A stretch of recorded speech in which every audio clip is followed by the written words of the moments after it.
J'ai toujours eu une théorie.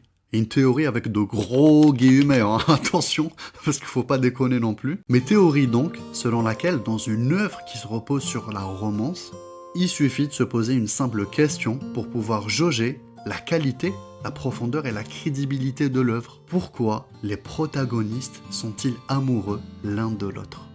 Cette simple question suffit à jauger de la solidité de l'écriture de la relation principale et par extension de l'œuvre. Si la réponse est parce que le gars est trop cool ou parce qu'il est trop beau / attirant ténébreux ou je ne sais quelle autre bêtise du genre et que la meuf oh là là elle est trop belle, c'est que c'est mauvais. Cherchez pas, c'est mauvais. S'il descend du métro, alors je continue à être amoureuse de lui, il va bien te faire voir Ao Harorite. Une simple attirance entre deux personnages n'est pas suffisante pour justifier une relation. Dans la vraie vie, on peut tomber amoureux sans raison, ou par simple attirance. Mais en littérature ou dans d'autres médias artistiques, si on veut bien faire les choses, tout doit avoir un sens. Sinon c'est trop facile.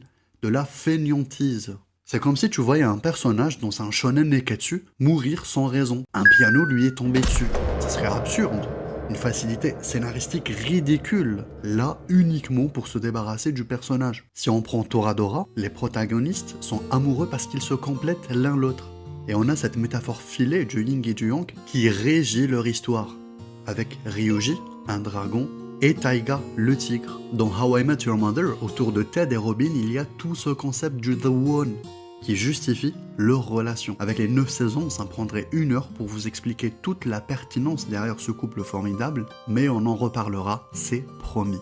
Et maintenant, si on prend Shigatsu wa Kimi no Uso, la raison pour laquelle Kosei tombe amoureux de Kaori, c'est parce que Kaori représente métaphoriquement la musique, la liberté et la joie de vivre. 3 choses essentielles que Kosei avait perdues après la mort de sa mère. Quant à Kaori, Kosei représente pour elle la découverte d'une passion, un objectif à atteindre, un rêve. Elle voulait être comme lui et il a fini par vouloir être comme elle.